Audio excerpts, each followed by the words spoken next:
Welcome to the Ages of Rock podcast with your hosts Bill Algie, Dennis Talbot, and Alan Tate. We are three guys who have one thing in common, a love of rock and roll.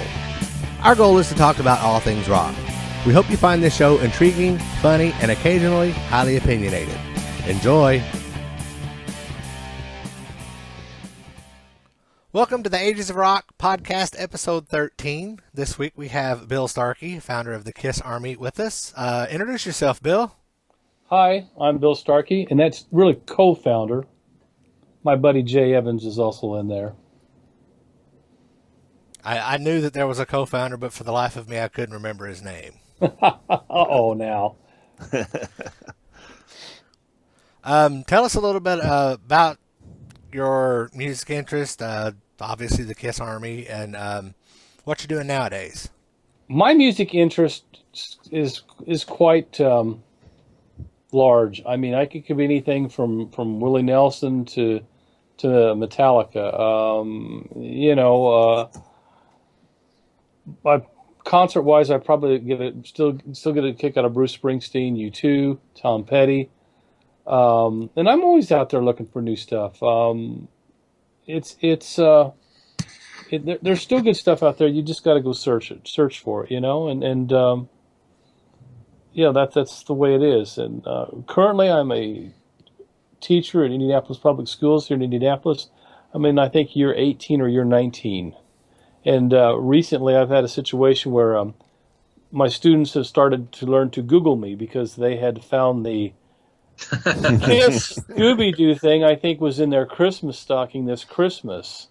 And all of a sudden, a couple of the Weisenheimers got an idea to just start Googling Mr. Starkey. And so when we came back from Christmas break, I was a celeb because my kids had seen the Kiss Scooby-Doo thing, and I'm getting all these kind of crazy questions about, well, did they really do this? And what about those shoes they wear and all this? And I said, well, yeah, they are real people, and they do put out music. This isn't a cartoon thing. So I came back as somewhat of a celebrity after Christmas break this year.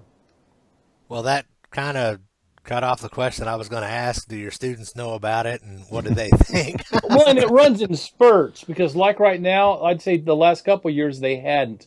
It wasn't that big a deal. But when Gene was doing Family Jewels, they were aware of it.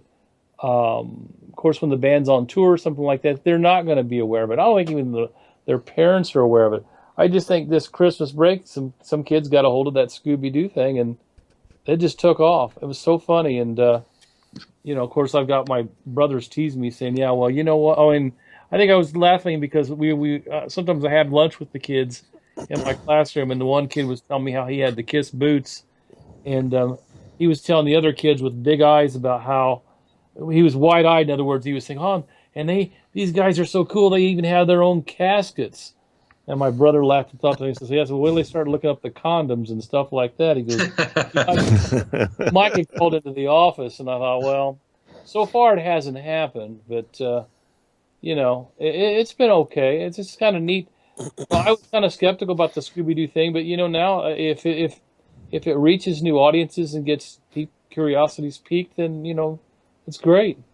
Did you actually watch the Scooby-Doo? I have not. No, I have not seen it. Maybe I'll have to borrow from one of the kids. Well, I won't spoil it too much for you, but I will say that, in my opinion, Doc McGee steals the show. He is hilarious in that video. Yeah. Really? Yeah, he is funny. Hilarious. I thought Don't Touch My Ascot stole the show. I mean, when I heard that song, I just flipped. I thought, my God, this can't be Kiss. And then I thought, it is Kiss. And it just, talk about just throwing you a curveball. I mean, who would have thought that? And it was kind of neat, because anytime an artist gets pigeonholed and all of a sudden you do something like that and people are going like, what? I mean, it was like when Kiss did Beth. I mean, it's like, no, that's not Kiss. So, yeah, I thought that was kind of cool. That kind of stole the show for me. But now after you're telling me about Doc McGee, I thought, well, hell, maybe he's found a new career here. Well, you should watch it, and if you like playing drinking games, Every time they reference an album title or a song title, take a shot. Oh, well, I was hoping like every time they referenced the Kiss Army, I would take a shot or something like that. It's going to be faster for you if you do it every time they do an album title. Oh, okay, okay. Unfortunately, I've seen it too. I thought it was pretty cool, actually. Me and my family sit down and watch with me. It was like shooting bamboo shoots underneath their fingernails, but I thought it was pretty cool. It was neat. I think that's the thing I like about Kiss is, people say what they want, and they've got, I've got all this paraphernalia crap that I've spent money on, and yeah, some of it's from, it's cheap and whatever, but Right. nobody else does that stuff, and they do it, and it's cool, and that's fun for me. I was at Meijer the other day, or well, not the other day, but right before Christmas, and they had a Gene Simmons Nutcracker, and I like Oh had that in the yeah. cart. I had that in the cart. I wheeled that baby all around the store, and my wife goes, "Are you gonna buy that Nutcracker?" And I was like, "Well," I so was. I ended up putting him back because he was like 20. He was like 30 Oh, bucks. I'm like, I saw of all places a place called Garden Ridge, which sold yeah, a lot of knickknacks, and I yeah. got one for my boss, who oddly enough loves Kiss and is a collector, and he's like 20 years younger than me, and he loved it. I only wish I could get like a set of four for him. You know what I mean? But the Gene thing was pretty cool. I think it was maybe $15 or something like that. But who would have thought? No, that's pretty clever for a Christmas item. Yeah. I thought it was pretty neat. I mean, they had some of the ornaments too, but I thought it was pretty cool that they had that Nutcracker was I'd never seen it before. I was like, I should have just bought it. I don't know why I didn't. I don't know. I guess Gene didn't. I didn't think Gene needed another $1.50. He doesn't, but I don't know. I as I get older, I'm trying to just stay away from a lot of the collectible stuff because it's as you get older, you think, are you going to take all this stuff with you somewhere? I mean, so you just, you don't. You're probably getting rid of stuff more than you're accumulating stuff, and then it's like I don't know, and nothing against the stuff. It's just it has.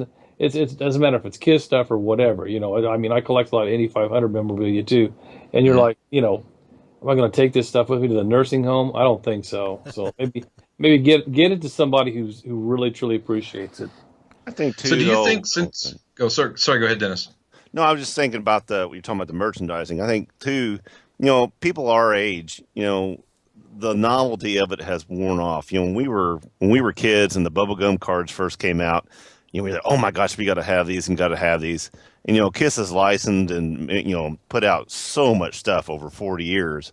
It takes something really, really, really cool, for me to go, man, I maybe want one of those. Yeah, Back when the day when nobody was putting out, no bands were putting out anything except for Kiss. I don't think the only thing that I really like anymore that I always have to get are the books, and Right. I've always been a sucker for the written stuff. And it's funny that I just finally broke down this weekend and bought Lydia's book, and it's always been on my wish list. It's just for some reason I just always did something else, and then when I found out that she was selling it at a special price and with the 30th, or was it the 30th? No, it was maybe the 30th anniversary of their performance at a show in New York, and I just thought maybe now's the time to get it, and I did, and but I've always liked the written stuff. I like reading about the band. I like even if it's somebody's opinion, it's still um, fascinating. I think that the road life and when they were traveling and the shows they played Right. and the things that happened just fascinate me because their rise to stardom was pretty rapid. I mean, but yet they went like from obscurity to fame real quick, but in between there was a lot of wild stuff. And I remember, I think Paul said sometimes that it wasn't glamorous. It probably isn't, but to people like me, I find it just incredibly fascinating because of, the way it was going. And so, I mean, like the first time I met them in November of '75, they were at the beginning of the start of, the fame was really starting to kick in just right then and there. So thinking about the books. You've read all four. You've read the Gene, Paul, Peter, Ace books, probably. I didn't read Gene's book and I didn't read Ace's book, mainly because I just read the reviews on them, what the fans were telling me. and I got Peter's book at first, and I just thought, wow. I mean, I felt bad for Peter after it because I didn't think it was a very happy book. And then, fortunately, I got Paul's book, and I thought it was the best one. And I'm not saying that because I was in it, because I was in Peter's book too. But I just thought Paul's book was more honest, and I learned a lot of stuff about him I didn't even know. And you just felt a little bit of empathy about some of the stuff that he went through, because you just figure rock stars are invincible, and after reading his book, it was probably the best of the four. And I probably didn't read Gene's because I kind of figured what I knew what to expect from Gene. Now if Gene was doing a real tell-all book instead of trying to instruct me how to do marketing or business, it'd be different. I mean, I think, honest to God, this is funny. I think Gene and Paul both ought to write books about parenting, because I think they've both done pretty good jobs as Yeah. parents, considering they probably weren't, given. I don't know how you say. They probably weren't given great parents to begin with, to some extent, at least by Paul's standards. Or Gene didn't have a father, but he sure turned out to be a pretty good father. And I think that you raising kids in Hollywood and they do it the way they do, I mean, I think they should be commended for that. Now, that's, to me, is, you celebrities and rock stars, I mean, they all have all kinds of issues with their kids. And Right. it doesn't seem that Paul and Gene have that. I mean, Gene's kids have turned out pretty damn good. So, Right. hey, write a book about parenting. Yeah, that would be that would be a pretty cool idea. For me, the Paul book totally changed my opinion of him. I always kind of felt like he was just his arrogance to me always seemed to kind of come across. Maybe it was confidence more than arrogance. I don't know. Yeah, and that's probably true. That's probably it. But when I read that book, and I couldn't put it down. I mean, I literally couldn't put it down. And learning about his home life and the struggles and that he had, and then trying to keep the band together at different times, and bottom line is, none of us would be sitting here today talking about Kiss if it wasn't for Paul Stanley. Oh, absolutely. Because it would have been dead a long time ago. And it totally changed everything I thought about him. And I was a huge Gene fan because I liked the character, and I still love the character. I love the character more, but the person, I'm a Paul Stanley fan. Just true blue. Just what a great guy. And then we've met him. My son and I met him in Indy at the expo, and he was really nice and not it was just great, and it went really well. Actually, we met you two there, so it was kind of cool. My son's got a shirt signed by you that he's keeps hanging on his wall. Oh my God! But Paul's book, is surprising. The thing you were talking about, and I haven't read it yet. That's the next one on my list. But like Bill, like you were talking about, not reading Gene's. The problem is we know Gene's story. Gene's told his story through the years. I mean, every time he does an interview, he talks about his mother, and he talks about his upbringing and how. So he's been an open book. Paul has been the one, and Ace and Peter too, in a sort of a way. But Paul was the one that never opened up about stuff. I might disagree to you. I think Gene's been informative, but I think he could open up more. I think Paul opened up more than Gene did. Right. And I think I don't know. I mean, Gene has a fabulous story. Don't get me wrong. I mean, right. But Gene kind of rubber stamped that book. I mean, what I was saying was he didn't say anything in that book different than what he's told us for 40 years. Right. You know what I'm saying? He did. There was nothing surprising or earth-shattering in that book. But Paul, I'm like Bill. For years, Paul was not one of my favorite characters because I thought he was arrogant, and I thought he thought he was a star, and he thought he was this.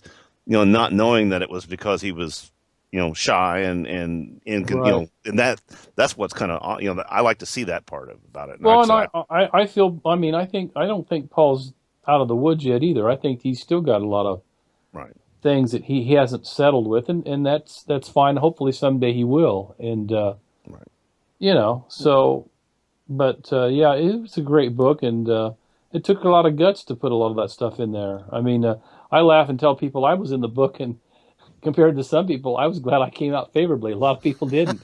So I should be quite thankful. And even though I really can say that I don't know him, and he really doesn't know me, other than what's been said in the media kind of stuff. But I was honored to be in the book, and because his book came from his heart and his soul, and it was nice to be included, and especially in a positive way. Good. Yeah. I thought so did you read the Peter book? Is that the one you said you read?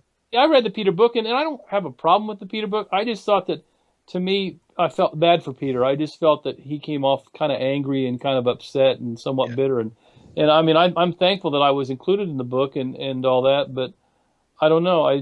That's just the way I felt about it. I mean, and I don't blame him. Because sometimes books are just a reflection of how you really feel at the time you're writing the book. And that's just the way it came out. But I just didn't feel with Paul's book, I felt that, he overcame a lot of obstacles, and it had a happy ending. I just didn't see a happy ending in Peter's book. I just saw a lot of what ifs and woulda, coulda, shoulda stuff, and maybe kind of lashing out at people, and I just, it was unfortunate, and I feel bad for Peter and the way things happened and the way things ended up, especially with him and Ace. But I think truly, if things could have stayed, if they could have just kept their noses clean, they could still have been in Kiss, and we could have still had this. But it didn't, and I knew people who were working for him at the time that told me that it was just that things weren't going to work out. So I just thought Peter's book didn't have a happy ending to it for me. Yeah, I made it through about halfway through, and I just stopped. I was like, he is so angry and frustrated, and it was just kind of this you owe me thing, and I just didn't. I was surprised. I mean, I thought I would learn stuff, and some stuff would get revealed, and all I kind of felt like was happening was just finger pointing and. Well, and I felt that Ace's book was going to be a lot like his book, but for some reason it just seemed like Ace kind of fell short of telling us all the stuff that he wanted to tell us, and instead he doesn't remember. That could be true. That could be true. But I was surprised that Ace's book could have been a lot like Peter's as well, but it didn't. But at the same time, it didn't entice me to want to read it cover to cover. I haven't read Ace's book. I read Ace's book. I thought it too. Yeah. I just thought his was a little more. I thought it really was kind of Ace. Yeah, it was just kind of a little bit quirky and kind of goofy a little bit. And I always tell people that before I actually met the band, and I was just a fan like everybody else. When I was looking at the down there like a paying customer, Ace was my favorite Kiss member. I mean, he was one bad dude. I mean, he was flashy. He was a great musician. I thought he was great. And honest to God, to this day, I've never met the man. Never met him at all, and it was always Gene and Paul, and then sometimes Peter. But before I met the band, I was a big Ace fan. He had it all. Well, I've met Ace. So Bill, being where you were, I mean where you were, I guess. I'm trying to figure out the right way to word the question. As involved as you were in the Kiss Army in the beginning of that, and then some of that, involvement with the band, how did you not get to meet them? I mean, how did that work? Was it? I had this funny theory, and of course, I don't know that it was Gene's quote unquote job to entertain me the times that I was in town in the city and wherever we would meet, and I would get tickets and. Gene was really good about it, and I'm not saying Paul wasn't at the time. It would just seem like it was Gene's job, and he was fun. I mean, he was a great guy to be around, and I mean, I would come into the city. He'd feed me, and I mean, we'd go through some of my Kiss scrapbooks. I mean, and he was like a fan, and it's just the way it was, and. Occasionally, Paul would talk to me, but Paul could have been wrapped up in the daily operations of the band too, as well. And that's probably what he had to do. And there was a few times that I got to hang out with Peter, and some of the better times was fortunately when Lydia was around with him, because the two of them together was great, and she seemed to always be like a calming influence for him, and he was just the sweetest guy whenever she was around him, and just and they both had some great stories to tell about rock and roll and the things they'd experienced, and I cherish those moments. Gene seems to me like, I mean, even though he's really business oriented, and all that stuff, he's like a big kid, though, isn't he? He is, and then back to the thing with the reason why I never ran into Ace is because he really was inebriated most of those times, and I think they kind of kept him from me. I remember one time we were in St. Louis, and they were playing two nights at Tequila Auditorium, and I was going to ride the elevator up because I was told by John Hart what floor the band was staying on. And when I opened up the door, Ace was lying on the floor of the elevator and just cackling away, and there was two guys trying to pick him up. So, he was already out of it then. Gene and Paul were never like that. Gene and Paul were always, it just wasn't like them to be like that. And now what they didn't do that way, they made up for in the women. So, so be it. But, I didn't meet Ace because he just was always out of it, or maybe they were keeping him from me, which didn't faze me any. Drinking and whatever is what it is. Mm-hmm. Gene is like a big kid. He's like a big fan. I mean, I always got a kick out of showing him my Kiss scrapbook, and unfortunately sometimes he would say something like, "Well, is this for me?" And I'd have to tell him no. And guys, get your own. This is mine. And really, to this day, I'm sure it's nothing that he wouldn't already have. I mean, right. But I hear you. It was funny. You're taking your Kiss scrapbook and you're going, "Hey, Gene, look at this. I put this in there and all that." And he'd say, "Oh, yeah, I remember that interview and all this." And it was just funny. I mean, it was cool. And I think there was a couple times I had some pictures in there that he even brought Paul over to look at. I think that some pictures were taken from an independent photographer, so it was stuff that they had never seen. It was done in black and white, and they were into that stuff. I mean, more Gene though, and then Gene was always into the underground fanzine stuff. Like if a local Terre Haute newspaper did something on Kiss, he'd always find that fascinating. And back then, I wasn't swift enough to realize that I should have gotten a couple of copies, one for me and one for him, because he did like that stuff, and he always held on to it. He always said he's Kiss's biggest fan. So, yeah. I mean, and that's part of it. I mean, you should be your biggest fan. If you're not going to be your own biggest fan, you're in trouble. Well, and out of the four, I always found it fascinating. It seemed like whenever I would run into them unexpectedly, and they were either doing an interview or something, Gene would always want to put me into the thing about the Kiss Army story, and he was the only one that was like that. And I was always, of course, flattered by that. And I remember, again, in the St. Louis thing, and he asked me, he said, "What are you going to do tomorrow?" And I said, seriously, I said, "Well, I got to go to work tomorrow." And I took a day off from work to go here. He goes, "We're doing this thing over at the radio station, and you should come join us." And I'm thinking, really? And, of course, at that time, I didn't have a car. So, I mean, my mom was hauling me around even. And I kicking myself to this day thinking, damn, what would have happened if I had stayed that next day and done an interview with Kiss at that radio station? I mean, just stuff like that you're kicking yourself for, But you didn't know. I mean, I valued my job. I had to go back to work. I mean, I just couldn't just do what I had to do. I mean, as far as, you just couldn't just take off from work. It wasn't the way I was raised. I mean, I was lucky to get that one day off to go to that show. Right. Now, you spoke earlier that you met Kiss for the first time when they were kind of on their way up on their rise to stardom. Right, November of 1975. How long had you been a fan of Kiss before that? Did you... Oh, probably 1973 when I saw them on Don Kirshner's in concert. And I was really fascinated with their performance, and I thought they were an English band because the English bands were really big into the glam scene.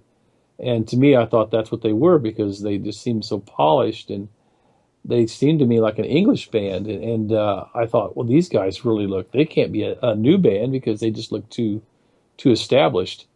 And sure enough, they were a new band. So ever since Don Kirshner, then I got the first album, the second album. I kept bothering my dad about it because his particular job at the time was he was an expediter for.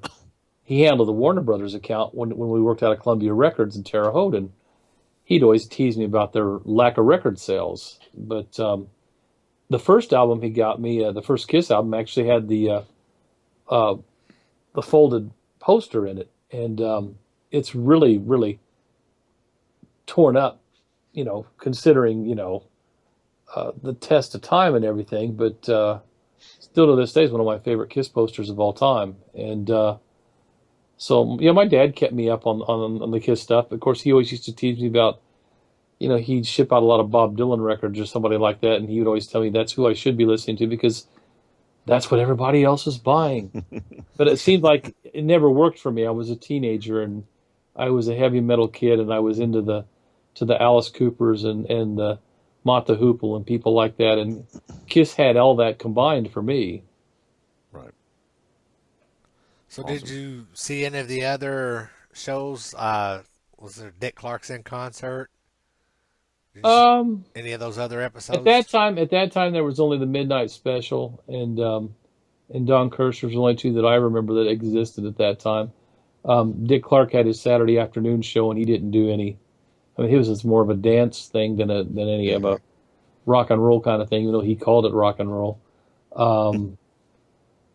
But those were the only two ways you could see a concert back in those days. I mean, we didn't have the YouTube, we didn't have DVDs or video. Concerts weren't shot. So when you went to a live concert back in those days, it was really, truly an exciting event because, you didn't know what you were going to expect. That's what kind of enhanced the whole concert effect. I mean, plus the fact that I think back in those days, Kiss was probably one of the loudest bands I ever heard.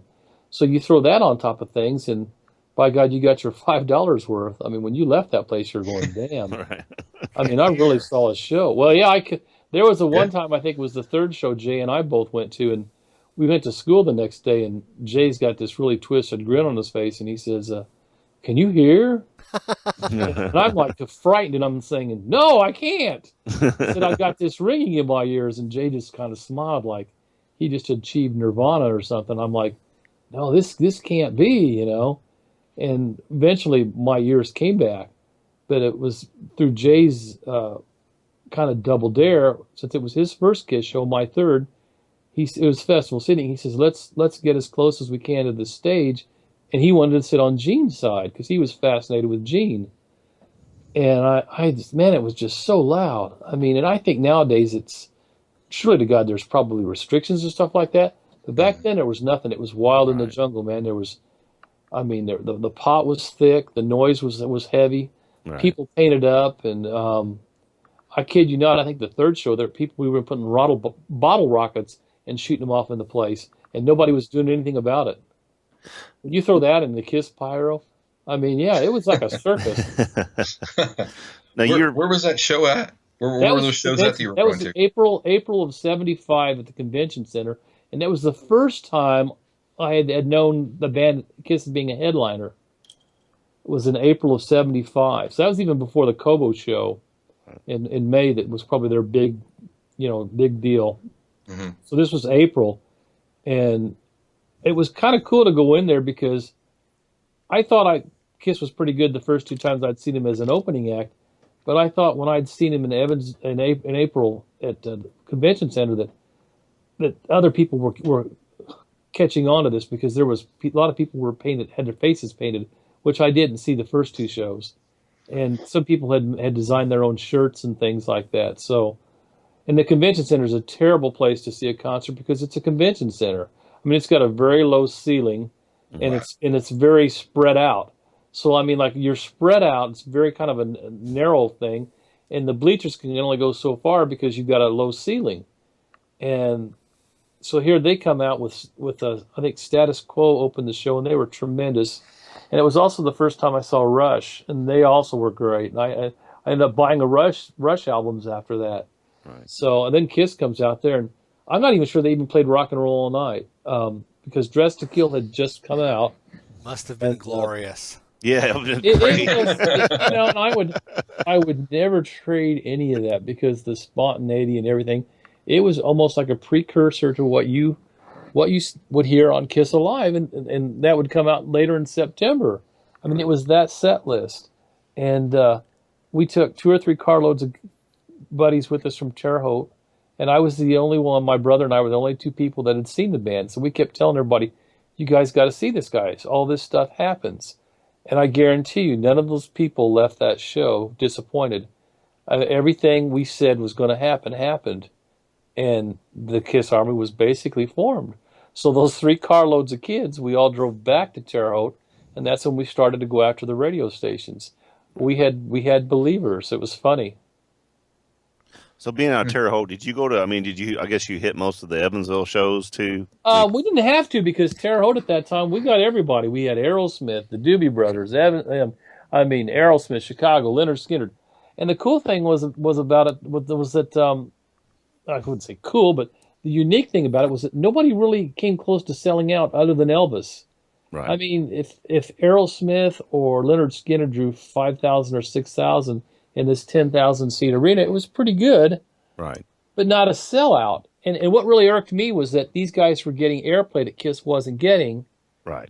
And I was, back in those days, like a sports team, you got labeled by who your band was. And we would get teased by being Kiss fans because they'd say, well, Kiss sucks, they're not on the radio. There's a reason why they suck, because they're not on the radio. And it was really kind of hard to defend that. Well, Leonard Skinner and Aerosmith got played constantly. Right. And Still do down here. well, and maybe there's still somewhat of a bias, but that's what we were dealing with, and we were the geekiest guys too, man. I mean, and I was probably it was the worst for me because at least most of the geeks had straight A's, were really really good students. I didn't even have that going for me. I was a geek with bad grades. I probably majored in study hall. So when you see your students now, do you look at them and go, I feel better off than some of them, but I mean, but I had more going for me as far as a stable 2-parent household, and education's different now than it was when I was a kid. I mean, there was opportunities. I just didn't take advantage of it. A lot of it was my fault. Yeah. Well, Go ahead, Bill. you Sure. talk about forming the Kiss Harmony or Harmony. I didn't form that. Well, you talk about the Kiss Army basically forming on that night. From the time that happened, how long did it take before you kind of got into the good graces of the band itself? And when did you start forming a more business-like relationship with Kiss? Or did you form a business-like relationship? We still kept bothering the radio station to play the music, and what helped us was a obscure station by the name of WPFR opened up, and probably the late summer, and they all of a sudden started playing Kiss due to the requests, and we were pleased by that, but they didn't have the following that WVTS had, and VTS was still our objective. Eventually, the WVTS jocks would call my house and say, "Hey, why don't you bring over your Kiss albums and we'll make some copies of some of the song lists," because the program director had trashed the ones they had been sent by the record company. So I kind of felt kind of cool about that because at least they were a little open-minded that they were going to play my records and maybe give it a shot. And I think it was late September, and Kiss Alive had come out, and it was really starting to get some airplay. And so really, it was perfect timing. And I just, it's amazing that the timing and everything. And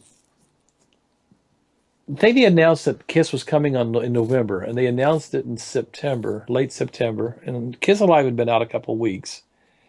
And Rich Dickerson, the program director who I'd been feuding with most of this time, was a very bright guy, and he just said, those stupid letters you guys were writing. He goes, why don't you write me about 2 weeks worth, and we'll read them up to the concert, and we'll call it the Kiss Army Letter of the Day. Well, like I said, the bad part about that was that Rich was pretty smart. I mean, to me, he was like the Howard Stern before there was a Howard Stern, and he could get it by with saying just about anything risque on the radio he wanted, and there wasn't an FCC problem or like that. So I would write these crazy letters about, I truly believed it, that, Kiss was the best band in the world. And I even went after people like the Beatles and the Stones and the Who. And the bad thing was that Rich got he would always get the last thing to comment about the letter. And he would just tear us to pieces, and then that would be the Kiss Army Letter of the Day. And this was always read like from 5 o'clock at rush hour in Terre Haute. And I used to run into people later in life that would come up to me and say, I used to come home from work and used to listen to that. But it was only on for 2 weeks. Well, eventually the Kiss concert sold out, and I guess their management people were pretty brilliant, bright people, and they had just finished doing the Cadillac, Michigan promotion.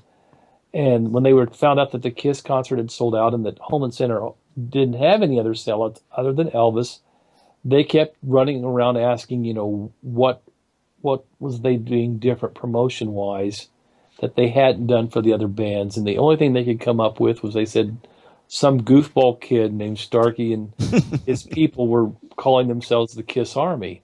Well, that did it. And then one of the famous funny stunts that Jay and I used to do, and of course we didn't have anything going on, is we would coerce our younger kids in the neighborhood to paint up like Kiss, and we'd drive them to the mall in Jay's car, and we'd like walk 10 paces behind them and look at the reaction that the people would have of these 4 kids dressed up like Kiss walking to the mall.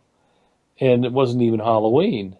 And we called them the unknown soldiers of the Kiss Army. Well, sometimes we would take them to the radio station and try to get in the radio station just to tease the disc jockeys who were there at the time. And by this time, it was October, November, and we were pretty much on good terms with the radio station, and Kiss was kind of on the rise.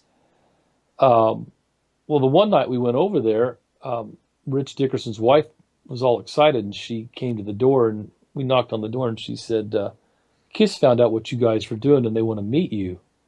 I couldn't believe it. I'm like, this isn't what I intended for this to happen. This was just to get Kiss on the radio. I had no intention of meeting Kiss. I didn't know what Kiss was like. I mean, when you look at the makeup and that and everything, I was afraid to meet Kiss. You had no idea what you were meeting because there was this mystique, and they were pretty dark. I mean, very rarely did they speak other than Paul. All Gene did was growl. So I was stunned. So I drove home that night. I was like, and of course, all the guys were celebrating and the high fiving and stuff. Of course, there were no high fives in 1975. It hadn't been invented. But everybody was just in a real celebratory mood, and I'm like going, wow, Kiss like this, and there's going to be a Kiss Army. Well, sure enough, on my birthday, I had came home from, believe it or not, doing a Kiss interview from the WPFR, and it was funny that when I did the interview, the guy promised me, he says, if you do these interviews, I can't pay you, but we got these 3 cool Dress to Kill promotion posters I can give you. And to this day, I wish I had never given them away because I think a couple of them were worth some money, and because they were pristine condition. And so I came home and the phone rang, and it was Mr. Alan Miller, and he said that, WVTS told me that I was going to expect to get a call from Kiss's people, and that's when Miller and I developed a daily collect call relationship as to how we were going to promote Kiss's concert when they came to Terre Haute. And this went on right up until the show. And Miller was he used to work for, I guess, Nimbus 9, who was Shep Gordon, who was Alice Cooper's people. And I'll never forget one of the things he told me. He said, Bill, there's no such thing as bad publicity. He says, any publicity is good publicity. And the funny thing is, the guy was very demanding. I mean, there was a lot of stuff he wanted to do that I just couldn't do. I fell short. I mean, I didn't have the transportation, I didn't have the knowledge, the experience, or any of that. I mean, like he wanted to pattern the Terre Haute situation right after Cadillac. I mean, he wanted to know if we could get the mayor involved, could we get a marching band, could we get everybody painted up? Because I could send you so many cases of Stein's Clown White, and we could do this. And in a lot of ways, I failed. I couldn't get any of that stuff to go. I mean, but I was a sick Kiss fan. I mean, I would have killed for the band. I mean, I was really driven, and I mean, but what am I going to do? I mean, at that time, most of my Kiss Army comrades were in their freshman year of college, Indiana State or other places, so they had pretty much settled in. I was the only goofball that had no job, no direction, and what was I going to do? Okay, I'm taking these long distance phone calls every. Of course, my mom was annoyed by it because she couldn't understand what was going on, and I think for a while she really didn't believe me when I kept telling her that Kiss is going to sell out. This is going to be big.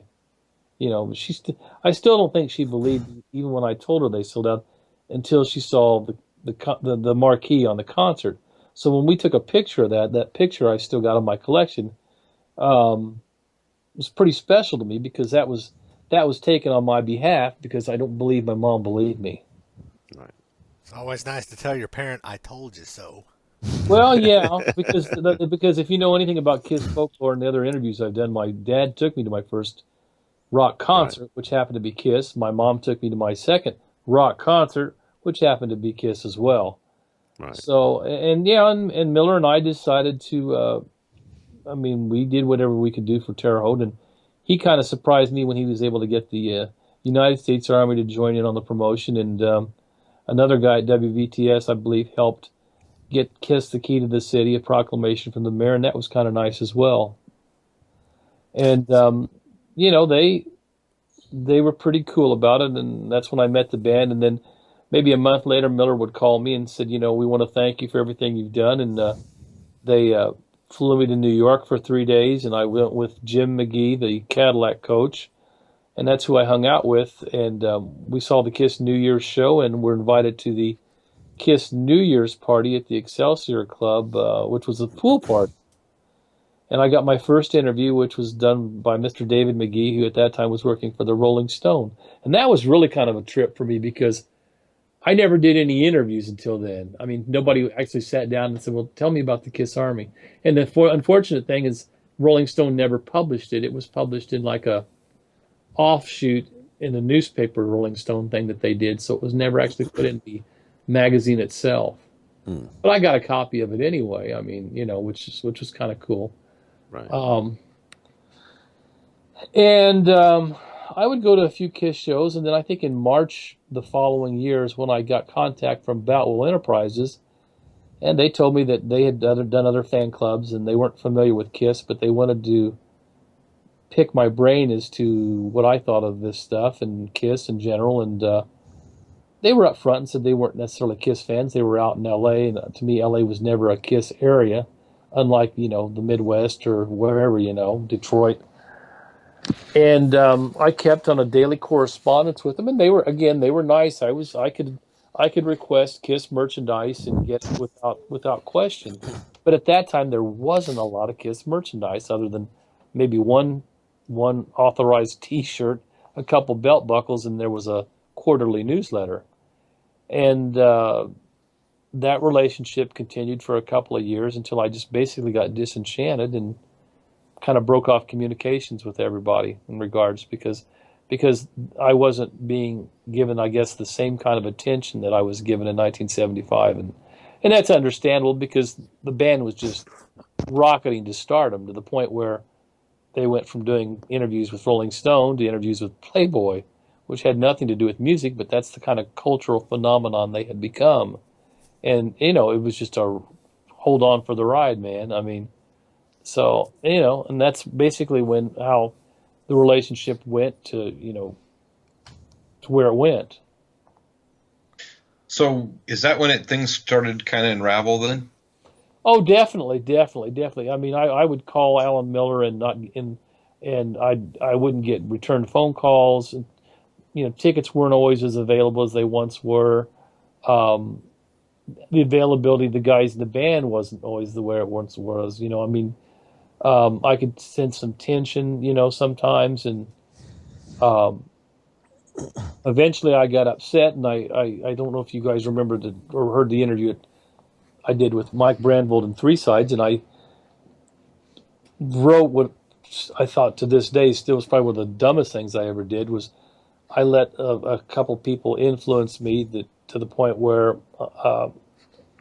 they said, well, you ought to write a grievance to the band and let them know how things are going, like how you're unsatisfied with Miller, or you're unsatisfied with the coin management, or you're unsatisfied with Boutwell, and let the band know directly.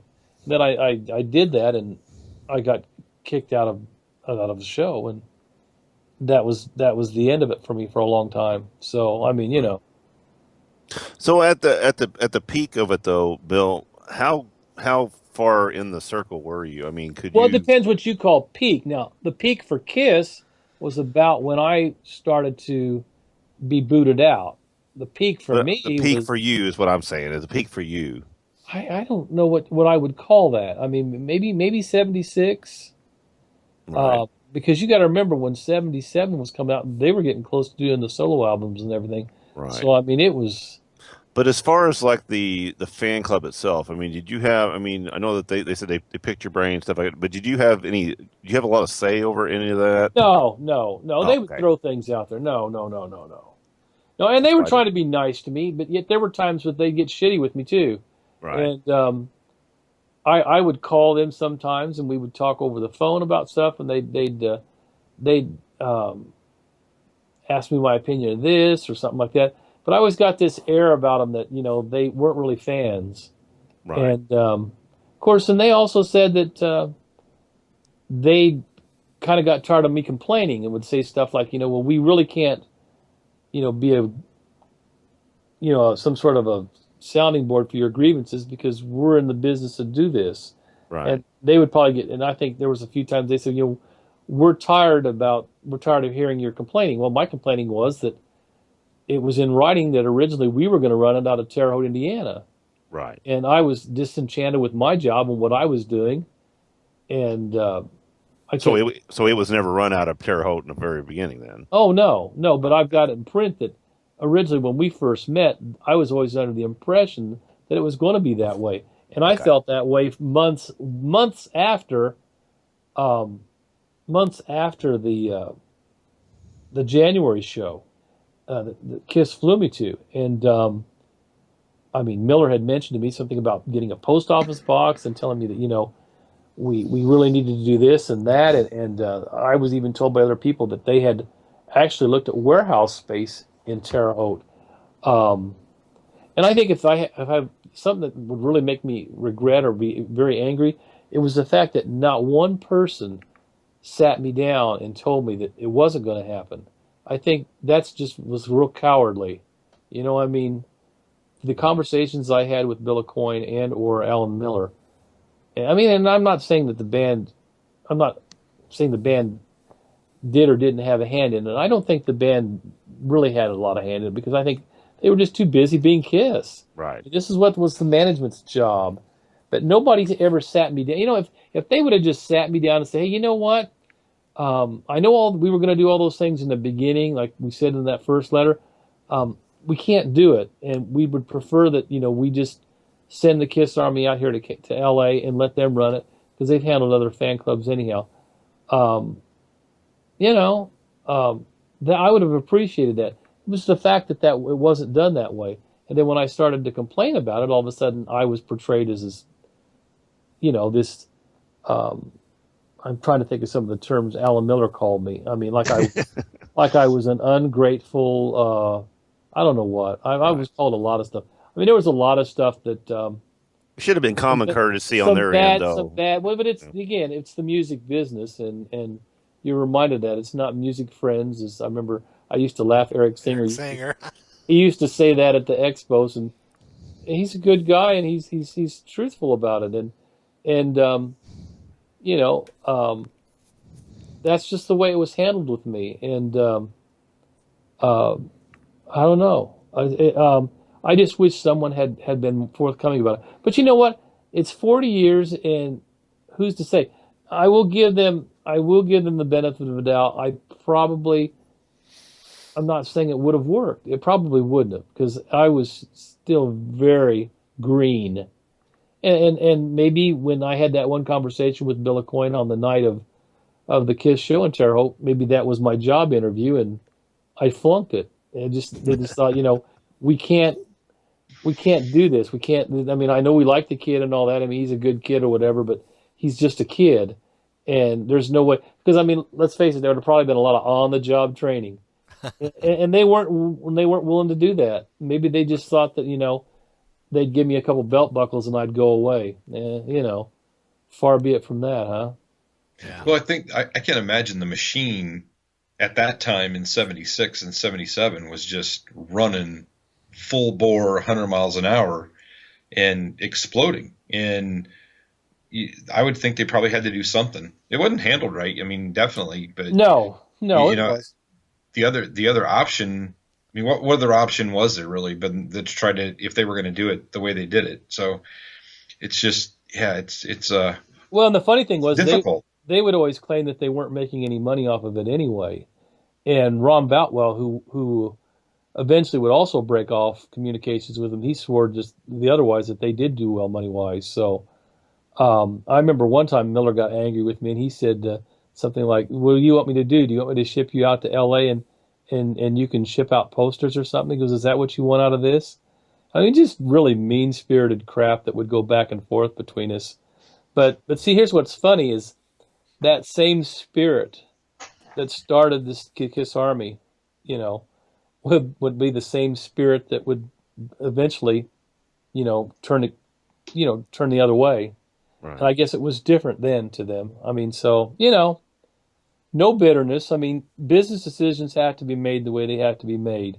But it sounds like to And, me and- too, though, it was more not just. I mean, I don't think Gene Paul or Peter or Ace had this decision. This was all management and Kisses. yeah, Their people there because, like you said, they're too busy out, making music and whatever.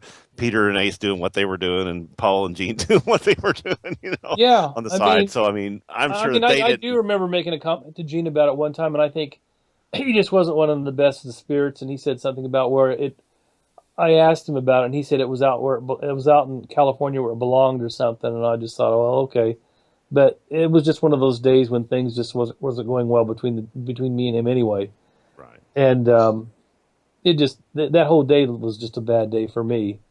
Um, but you learn from this stuff, and but it happened. And like I said, if there was any regrets, it was regrets that nobody was forthcoming about it. I mean, I probably would have appreciated that because I was under the stupid assumption that I was going to be running. I had a job, and I was going to work for him. But I was, and it was funny. Like I was I mean, I was a big fan, but once I met them, I became an even bigger fan. I just thought the world of them, and probably wasn't very healthy. You know what I mean? Because they were human, just like anybody else. So just chalk it up as a life experience. Well, after your time with the Kiss Army, the rise and the fall of Bill Starkey's role in the Kiss Army, what happens in the life of Bill Starkey after the Kiss Army? And Well, I I have a follow-up question after that. I still keep in contact with the band and all that. I mean, because it was such a part of my life. But it was kind of funny working for Columbia House, and we were shipping out Kiss records, and I'd get teased about the guy who was the Kiss Army guy, or like I let something get away from me. And it was funny because I took it in good humor. I mean, then when they took the makeup off and Ace and Peter left, it was kind of hard for me to get motivated. And there was other bands, other acts and stuff to listen to. I mean, rock and roll still moved on. Well, tell us about some of the other acts that you listened to after that. Well, Bruce Springsteen was about when I saw Springsteen. My first Who concert was in the '80s, and that was incredible. My first U2 concert. Still went to a lot of shows. It wasn't I didn't dislike rock and roll or anything like that, and I was kind of disappointed in Kiss because I thought at that time they were trying to be more like the '80s hair bands than what they were noted for. But to some Kiss fans, that's when they became Kiss fans, and that's cool. That's fine. Um, so it was kind of hard for me to see, what it had become. But yeah, there were other acts. I mean, uh, like I said, my first Who show, my first Springsteen show, and um, I saw U2 open up for Jay Giles at the convention center. It was funny, and they were almost booed off stage. So I kind of got a laugh about that. Went to a lot of Cheap Trick shows. Cheap Trick was a big Cheap Trick fan because of they were a Midwest band, and I just thought they had a lot going for them. And I guess I liked the fact that they had somewhat of a Beatles sound to them. Um, so yeah, there was a lot of stuff I was listening to. Well, and then as the late '80s were coming on, I was real big into the new wave and alternative stuff. I mean, you're the of course, it started in the late '70s with the Ramones and the Sex Pistols, and that kind of carried over. So, music was really important. I think probably back then too, in the late '80s, is when I kind of discovered people like George Jones and Willie Nelson, and I thought, well, there's quite a thing here about country music that I can see the connection with rock and roll and why it exists and why it has a following. So, music's always been something that I've fallen into. Well, are there any new acts that you're following now? I can't say that there are any new acts right now, and I'm saying that more in a regretful way because um, I just have not done my due diligence. I mean, I'm trying to think what I heard. Like I said, mainly what I've been listening to lately are reissues of old stuff that I had that they thought, oh well, there's a new reissue of Destroyer, or like I said the other day, I picked up Springsteen's The River, which was a reissue because I never cared for the production on it, and supposedly the production on this one was supposed to be a little bit better, but I haven't yet able to find that difference. To me, it sounds pretty much like the original River when it came out. So, um, but no, I try to keep an open mind for a lot of stuff because I don't want to be like the 80-year-old guy that says, "Oh, back in my day, our music was better than yours, and everything today sucks." I mean, I don't want to be like that. I want to be open minded about a lot of this stuff. So in the classroom setting, then, thinking about that, do you think you've turned some kids on to Kiss? No, but the times I've been able to bring my guitar my acoustic guitar in, and we've done like when we did Christmas stuff and all that. There's been a fascination, and I've always told some of the teachers, I said, "See, these kids are just a product of their environment." I said they're into hip hop because that's all they've heard, and they've never been exposed to anything else. And once they're exposed to something else, it opens up a whole new different world for them. So, Hmm. um, as a matter of fact, that they conned me into playing Feliz Navidad at our holiday program, and it was funny, and I botched some of it up. But afterwards, there was enough people that came up to me afterwards, and it was funny. It was all these guitar questions, and I'm thinking, well, the guitar's been around for a long time, guys. I mean, it's nothing new. But again, it's what people are exposed to.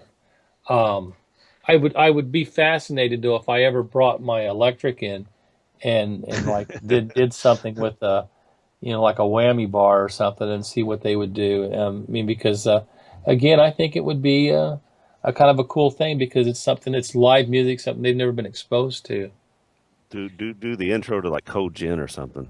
Well, yeah, I mean, it was funny. I got to admit, the other day when we were on a lunch break and the one kid was talking about the Kiss caskets and all that, and YouTube is blocked from our school and it's for a good reason. But I was trying to look for a way that I could find like a Kiss video to put in just to show these kids because a couple of the guys didn't believe that Gene breathed fire. And then before I showed them just the still picture, it says, "Now don't go home and try this stuff." I said, "This guy does this for and they were floored by the still pictures. So I can't imagine what they'd think if they saw the video. Yeah. That's the thing that we talked about this on the show last week. I think that, the cool part for me anymore is not the shows are the shows. They've been the same show, same set list for the last couple of years. But now I'm taking other people that have never went to see them. Yeah, that's fun, isn't it? Oh, it's a blast. It's, we went last summer and took a buddy of mine and he'd never seen him. And he goes, I cannot believe I've never been to this before. It will never happen again. Well, you got about 3 years. You better go. A few years ago, I was in good graces, and I was allowed to go to some free shows, and I did just that. I decided instead of taking people that had already been, I tried to look for people that I knew and who had never been. And it was so cool. I took a football coach and his kid to the kids show in Cincinnati, and one of the girls felt bad for the boy and took him back into a meet and greet, and he did a fist bump with Gene, and I thought that was really cool because people pay for those meet and greets, and this girl she just felt bad that the kid was back here with us. Of course, me and his dad didn't care. We were just happy to be backstage and to be at the show, and she took him away from us and took him over there, and we said, "Where'd you go?" And he said, "I got to see Gene." And I thought, "Wow, it's pretty cool, kid." So, I mean, you take kids that have never been or people that have never been, and it's still a damn good show, So, Kind of what I did to Bill this year when I took him to his first Foo Fighter show. I got it in. I've never seen him, and I'd love to see him. I love their stuff. I think Dave Grohl's great, and check him out on Spotify. Probably one of the few. I did. Sorry. Sorry, Bill. I had to do that. No, I mean they are good, though. They're a great rock and roll band, and there's not a lot of great guitar bands around. Like my brother's a big fan of a band called The National, and The National's a good band, but I mean it's not a band that really highlights guitars or anything, It's good to get a good band. It's just like I said, a good guitar band. I mean, and Kiss was one of the first ones, or one of the big ones, Well, I think they were a huge influence because I always looked forward to the guitars they would play, whether it be Explorers or Flying V's or Firebirds. I mean, if you wanted to know, if you wanted to see cool guitars, Kiss was the band for that. I mean, they probably did more for guitar sales than they get credit for. Oh, Gibson, exploded because of them, Oh, yeah. They wanted the best. Yeah. Well, do either of you guys have any more questions? I think I'm good. Bill, Algie? No, well, the only question I'd ask is, so today, where you at with the band now? You guys, everything pretty kosher and getting along pretty well? I think everything's pretty kosher. I mean, I'm not. I don't know how to say. I mean, I'm just a fan, just like you guys. I mean, there's no special perks or anything like that, and that's fine. You don't have a Gene phone where you can just pick it up? I don't have a Gene phone or anything like that. I've never talked to them on a phone or anything like that. I mean, now I've talked to their lawyers and stuff, and that's been a good thing. They've not called me about anything negative, but I've never actually heard from any of them, and that's fine. What would you talk about anyway? I mean, my day at work and your day at work. Think about it. It probably wouldn't last. But no, I think we're on good terms. I mean, I don't sense anything negative. I think they still celebrate the Kiss Army and everything about it. I mean, well, I guess you could.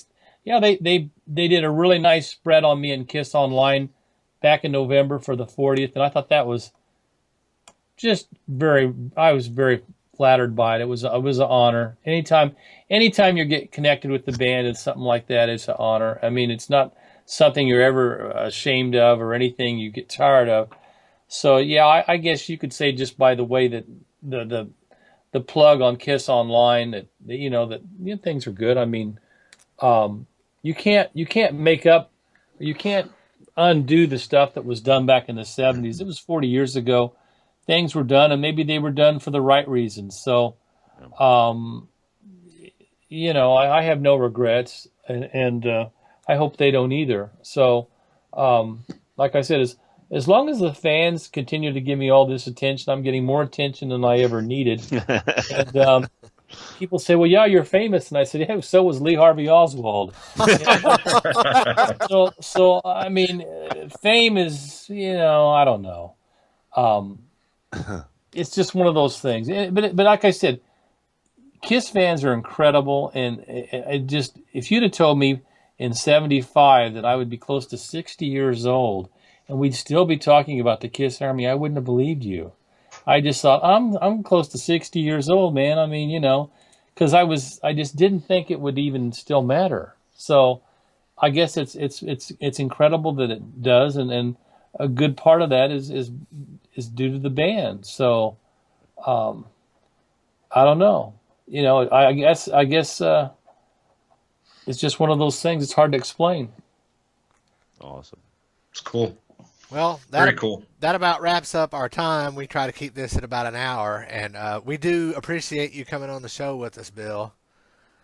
It's been a pleasure, guys. I never get tired of it. I mean, Kiss fans are very unique people. I mean, it's just it's so amazing. They all come from different backgrounds, and they have different eras of the band they like, and it's just really cool.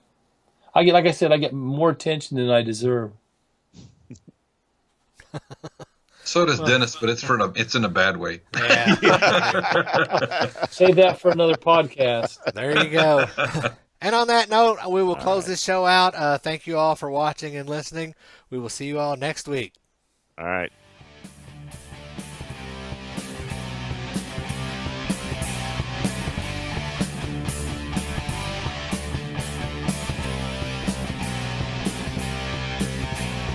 Thanks for listening to the Ages of Rock podcast. If you haven't done so already, be sure to subscribe to our YouTube channel, like us on Facebook, and most importantly, tell all your friends. Remember, you're never too old to rock. Until the next episode, peace out, folks.